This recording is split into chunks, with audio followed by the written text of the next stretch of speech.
Bienvenidos a mi canal, somos Santiago de León Audio, un grupo de artesanos dedicados al sonido de alta fidelidad, y este es un video corto que dedicaremos a un detalle que tienen los filtros divisores de frecuencia para los altavoces. No sin antes mencionarles que pronto empezará una serie en la que trataremos de restaurar y dar vida a un conjunto de 5 OpenRails Pioneer RT1020L que han llegado a mis manos, de los cuales trataremos de sacar 3 piezas que estén en las mejores condiciones estéticas y operativas posibles, y que son unas máquinas simplemente espléndidas y maravillosas. Pocos OpenRail tienen la calidad de sonido, la calidad de construcción, la robustez, la durabilidad y la confiabilidad que tienen estas máquinas en particular.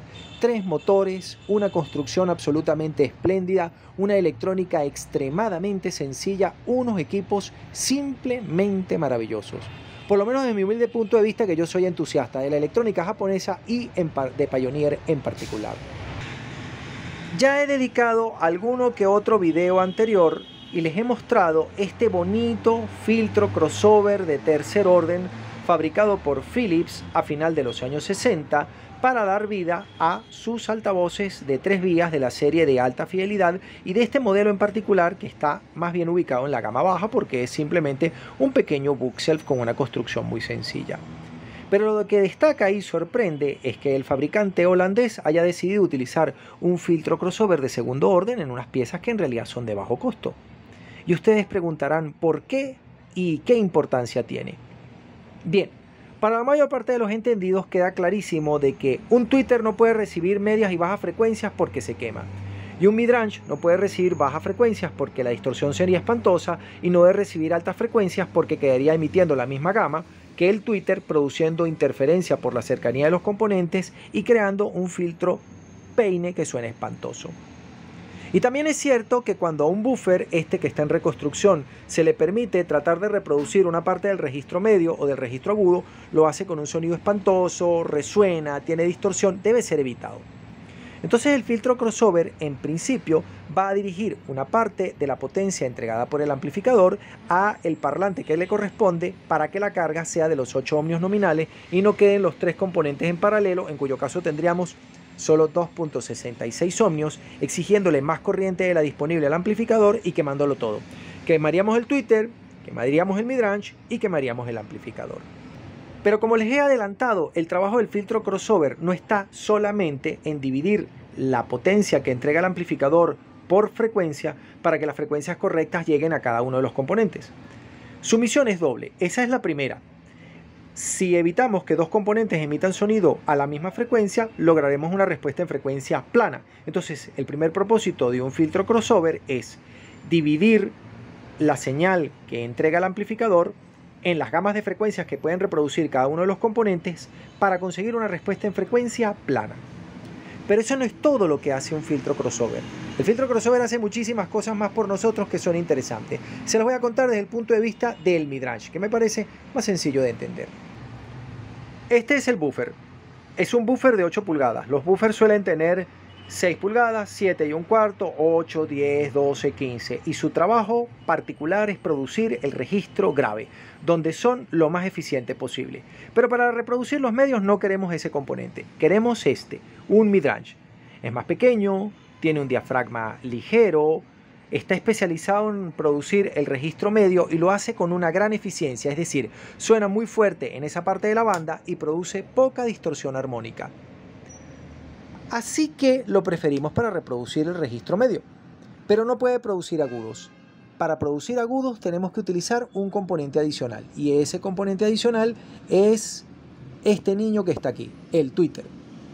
El tweeter es un componente que tiene un diafragma muy pequeño y muy ligero, que es muy eficiente produciendo agudos, pero que sería incapaz de producir medios y que sería incapaz de producir bajos. Y si tratáramos de producir bajos o medios con él, simplemente lo terminaríamos quemando.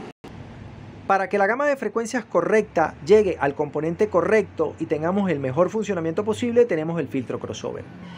Pero sucede que un filtro crossover, un buen filtro crossover, termina siendo más costoso que la suma del precio de venta al mayor del bajo, del medio y del tweeter, e incluso del gabinete acústico. ¿Y por qué es tan importante el filtro crossover? Por una razón sencilla. Si yo conectara toda la gama de frecuencias a este midrange, él trataría de filtrarse solo y solamente sonarían los medios con un bajísimo rendimiento en los bajos y un triste sonido en los agudos. Así que de hecho el buffer, por ejemplo, se puede utilizar sin filtrar.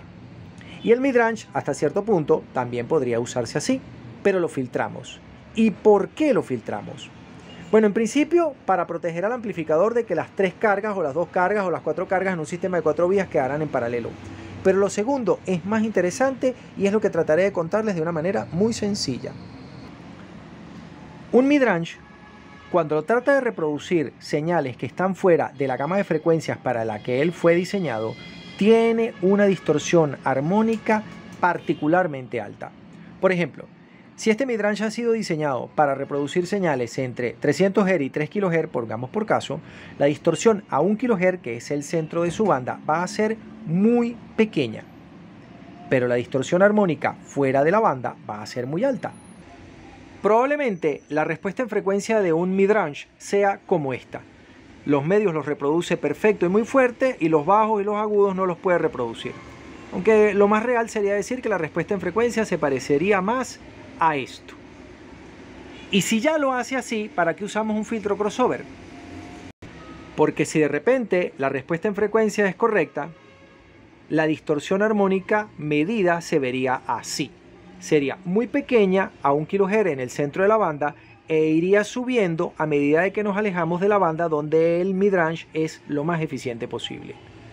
Y entonces el filtro crossover no tiene por propósito corregir la respuesta en frecuencia, que puede ser y en muchos casos es la correcta desde el principio. El problema es que no oigamos esta altísima distorsión que se oye por debajo y por encima de la banda donde el componente se puede utilizar. Esto vale para el buffer, vale para el midrange y vale para el tweeter.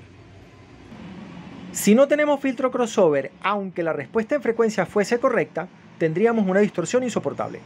Si ponemos un filtro crossover de primer orden, que es muy común, evitaremos que el componente se termine dañando por el exceso de potencia que tienen los bajos, pero oiríamos buena parte de la distorsión del componente y esos altavoces sonarían de manera insoportable y peor al subir el volumen.